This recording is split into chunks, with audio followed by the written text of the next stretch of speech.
Hi friends, இன்றைக்கி Mahanadi சீரியலோட episode பார்க்கலாம் வாங்க. இங்கே காவேரிக்கு தாலி பிரித்து கோக்குற ஃபங்க்ஷன் நடந்துக்கிட்டு இருக்கு.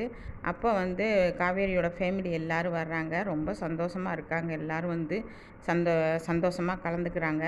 கலந்துக்கும் போது அப்படியே உட்காந்துருக்கு காவேரி கவலையாக உட்காந்துருக்கு. ஏன்னா அவங்க அக்கா கங்கா வரலையேன்னு கவலையாக உட்காந்துருக்கு. அப்போ உட்காந்துருக்கும்போது திடீர்னு கங்கா வீட்டுக்காரரும் வர்றாங்க. வந்தவொடனே அக்காண்டு ஓடி போய் கட்டி பிடிச்சிக்கிறாங்க காவேரி. அக்கா நீ வந்துட்டியாக்கா, எங்கேயோ நீ வரமாட்டியோன்னு நினச்சேன் அப்படின்னு. அழுவாத காவேரி, நான் தான் வந்துட்டேன்ல, நான் இருக்கேன், உனக்கு எதாக இருந்தாலும் நான் இருக்கேன் அப்படிங்கிறாங்க கங்கா. அப்போ சொல்லும்போது வாக்கான்னு சொல்லி உள்ளார அழைச்சிட்டு போகிறாங்க. இங்கே பாருங்கள் எங்கள் அக்கா வந்திருக்கான்னு விஜய்கிட்ட சொல்கிறாங்க. அவரும் சந்தோஷப்படுறாரு. காவேரியை பார்த்து காவேரி ரொம்ப மகிழ்ச்சியாக இருக்கிறத பார்த்து ரொம்ப சந்தோஷப்படுறாரு விஜயம். அப்போ அவங்களுக்கு தாலி கோக்குற ஃபங்க்ஷன் முடிஞ்ச கையோட கங்கா என்ன பண்ணுறாங்க, காவேரிக்கு ரிங் கிஃப்ட் பண்ணுறாங்க. அதை பார்த்துட்டு காவேரி ரொம்ப சந்தோஷத்தில் அழுவும்போது அழுவாத காவேரி, நான் கடைக்கு போகணும், உங்கள் ஃபங்க்ஷன்லாம் பார்க்கணும் தான் நான் வந்தேன், அதனால் நான் கிளம்புறேன் காவேரின்னு சொல்லிட்டு கிளம்புறாங்க. இங்கே காவேரி என்ன பண்ணுறாங்க, அவங்க அம்மாவும் பாட்டியும் உட்காந்துருக்காங்க. நீங்கள் எல்லோரும் கலந்துக்கிட்டதில் எனக்கு ரொம்ப மகிழ்ச்சிம்மா அப்படின்னு, ரொம்ப சந்தோஷமாக இருக்கம்மா அப்படின்னு சொல்லும்போது, கங்கா அக்கா கலந்துக்கிட்டாங்கல்லம்மா, அதுதாம்மா எனக்கு ரொம்ப ரொம்ப சந்தோஷமாக இருக்குது அப்படிங்கிறாங்க.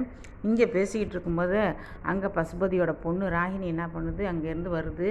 வந்துட்டு காவேரியோட ரூமுக்கு நேராக போகும்போது இதை பார்த்துடுறாங்க காவேரி.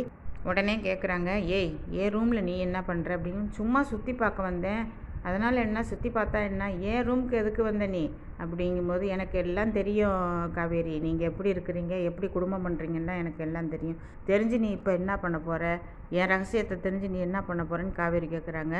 அதுக்கு தானே நான் இந்த வீட்டு மருமகளாக வந்தேன், நீ என்ன பண்ணுற ஏது பண்ணுறேன்னு பார்க்குறதுக்கு. நான் உண்மையிலே அவனை லவ் பண்ணியெல்லாம் காதலித்து கல்யாணம் பண்ணிக்கிட்டுலாம் நான் இந்த வீட்டுக்கு வரல தெரியுமா. நான் வந்ததே உன்னை கண்காணிக்க தான் வந்தேன், உன்னை ஃபாலோ பண்ண தான் வந்தேன் அப்படிங்கும்போது, வெளியே போ நாய் அப்படிங்கிறாங்க காவேரி.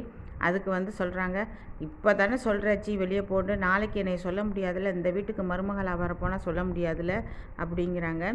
இங்கே விஜய்கிட்ட பசுபதி ஏதோ பேசிக்கிட்டு இருக்கும்போது பசுபதி கிட்ட சொல்கிறாரு விஜய், என்கிட்ட ஒரு தடவை நீங்கள் அடி வாங்கினது பத்தாது போல் தெரியுது, இன்னும் வாங்கணுமா, அது காவேரி விஷயத்தில் தலையிடுறத இதோடு நிப்பாட்டிங்க, சும்மா நக்கல் பண்ணுறேன் நையாண்டி பண்ணுறேன்லாம் இதெல்லாம் வச்சுக்காதீங்க அப்படின்ட்டு பசுபதி ஒரு மாதிரி பேசுகிறாரு.